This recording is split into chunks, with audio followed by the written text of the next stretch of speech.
या खासदारांमध्ये शिर्डीचे खासदार भाऊसाहेब वागचौरे यांचाही समावेश आहे। वागचौरे यांच्या या भूमिकेमुळे शिर्डीतील ठाकरेंच्या कार्यकर्त्यांमध्ये प्रचंड रोष दिसून येत आहे। 2014 साली वागचौरे यांनी उद्धव ठाकरेंशी गद्दारी केल्यानंतर त्याचे परिणाम त्यांना भोगावे लागलेले होते। त्यांना पुन्हा पक्षात घ्या अशी विनंती आम्ही उद्धव ठाकरेंना केली होती। साईबाबांची शपथ घेतल्यानं त्यांच्यावर विश्वास दाखवत ठाकरेंनी वागचौरेंना उमेदवारी दिली। आता वागचौरे यांनी ठाकरेंशी पुन्हा गद्दारी केली आहे। त्यांना येणाऱ्या काळात धडा शिकवू अशा संतप्त भावना शिवसैनिकांनी व्यक्त केल्या आहेत।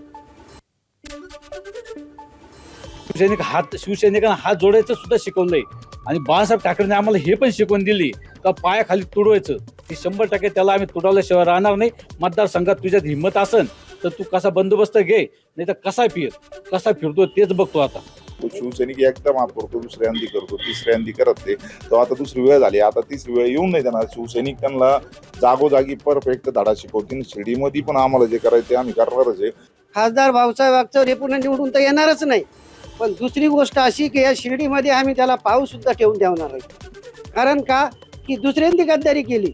एक तर तो कोणाचं काम करीत नव्हता, खासदार झाला पण त्या शिवसैनिकाच्या कामाला आला नाही, कोणाचे फोन उचलले। मी स्वतः वैयक्तिक माझा कामधंदा सोडून सकाळी 8 ते रात्री 2-2, 3-3 वाजेपर्यंत त्याच्या गाडीमध्ये त्याच्या संघ प्रचार केला। त्याच्यासाठी आम्ही लोकांसंग दुश्मनी घेतल्या, त्याच्यासाठी आम्ही विखे विरुद्ध बोललो, लोखंडे विरुद्ध बोललो।